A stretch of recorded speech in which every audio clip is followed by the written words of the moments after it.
البرنامج الكامل محمد قاسي سعيد. هل علينا أن نفكر من الآن في منتخب نيجيريا أم علينا أن نفكر فقط في لقاء الكونغو الديمقراطية؟ هذا هو البرنامج الكامل. الجزائر تواجه الكونغو الديمقراطية، إذا فازت ستقابل في الدور يوم السبت 10 جونفي إن شاء الله، سنقابل الفائز من لقاء نيجيريا أمام منتخب الموزمبيق، في حين في نفس الطريق فيه لقاءات صعبة أيضا بين جنوب إفريقيا مع منتخب الكاميرون، منتخب أو مباراة لقاء صعب. الفائز منهم سيواجه الفائز من لقاء المغرب أمام تنزانيا، اللي تعتبر ربما بنقطتين أضعف فريق في دور الثمن النهائي. الفائز من المغرب مع تنزانيا سيواجه السنغال أمام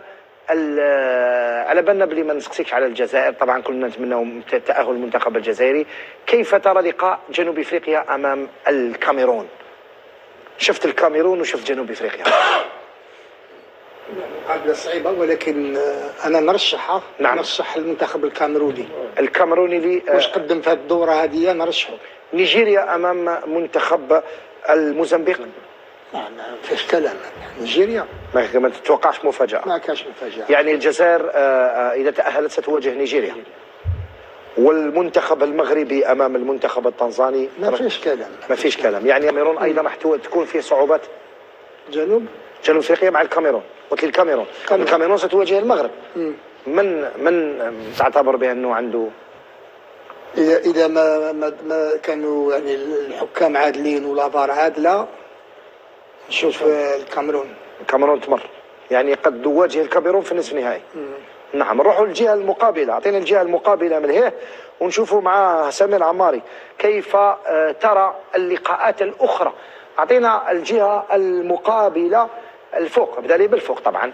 لقاءات تونس التي منتخب مالي تونس، الفائز منهم سيلعب ضد منتخب السنغال أمام منتخب السودان. تونس مالي. نعم. أنا أرى مالي. شوف مالي. شوف مالي. هو السنغال مع السودان. على السنغال. يعني رايحة مالي السنغال سان شوك. هذا سان شوك في الكارت فينال. في الكارت فينال الفائز من مالي السنغال. نروحوا لنفس الطريق مع أمين عودية. مصر أمام منتخب البنين، والفائز منهم سيواجه كوت ديفوار أو بوركينا فاسو. كوت ديفوار بوركينا فاسو. شفنا أرشح مصر يروح بعيد في المنافسة. رضوان مصر أرشحه يروح بعيد في المنافسة، لأن هناك مؤشرات ما تكذبش. رضوان علاش؟ مباراة جنوب إفريقيا فعلت الذهاب إلى أبعد نقطة، ولما لا هي النهائية. مصر عندهم العادات والتقاليد وعنده التركيبة، وحسام حسن من ما اقترحه عليا في مباراة جنوب إفريقيا اقترح أشياء جميلة جدا تكتيكيا. يعني لعبون لوزونج، لعب بمهاجمين بدون رأس حربة، يعني بقوته. مصر إذا فازت أمام المنتخب نوعا ما ستفوز على كوت ديفوار او بوركينا فاسو. لما تكلمت لك قلت لك نعم. لما تكلمت لك على مؤشرات لا تكذب، هل شاهدت ب10 لاعبين طريقه دفاع مصر ضد جنوب افريقيا ولا؟ لما تكون عندك دفاع مماثل تسجل الاهداف. رضوان ضد هذا مصر. رضوان 7 كؤوس افريقيه. نعم. لكن كوت ديفوار ايضا طريقه لا ممتاز. انا قلت لي من ترشحني قلت لك انا طريق مصر ليس معبدا. بامكان المدرب ربما يخطئ في قراءته طبعا. انا مازال مانيش نعلم الغيب، ولكن انا قلت لك هناك بعض من المؤشرات ثابته وغير قابله للتغير. عمر بودي، يمكن بالنظر لهذا البرنامج، اعطينا البرنامج نشوفه من جديد، بالنظر الى هذا البرنامج قد نصل لنصف نهائي عربي 100%. الجزائر مع المغرب، وبما انه السي امين عوديه ويرشح لنا في مصر قد تواجه تونس في النصف النهائي تولي دومي فينال 100% ارابيكا. ممكن ولكن خاصه المنتخب التونسي، انا نظن المنتخب التونسي يقدر يحدث ماشي مفاجاه، ولكن ما ظهرش يخرج من عنق الزجاجه. بالضبط، ما ظهرش شيء كثير. كاين انتقادات كبيره للمدرب خاصه في اللقاء الثالث، يعني خاصه في اللقاء الثالث، ولكن مع مالي منتخب تونسي ممكن. مالي اظهر مستوى لا باس به. صعب التاهل تاعو كان صعب نوعا ما، ولكنه ادى مباراه كبيره امام المغرب. هجوم كان يستحق الفوز لولا التحكيم. نعم بالضبط. ولكن اريد لك المنتخب اللي عجبني في هذا دوري المجموعات، المنتخب الكاميروني. المنتخب الكاميروني اللي كان داير هذه الكاس هي مرحله تحضيريه، يعني ما داروش ضغط على اللاعبين لكاس العالم. بالضبط. ولكنهم اقصيوا مرحله بناء جديده. في البدايه قال لك نديروا لو رحنا لكاس العالم، قال لك نحضروا بها ترانزيسيون كي ما راحوش كاس العالم. الان هذه راهم يحوشوا فريق شاب زعما بالضبط. ولكن فريق شاب راهو برز، لهذا نظن ما تكونش مفاجات، ولكن نصف نهائي عربي صعب جدا صعب جدا. لاعب من الاتحاد العاصمه اللي فرض نفسه بالضبط. مدافع شمالا. إذا خلونا نغلق ملفات هذا البرنامج بفتح نقاش أخير حول تجديد عقد المدرب بيتكوفيتش الذي ينتهي مع نهاية كأس العالم 2026.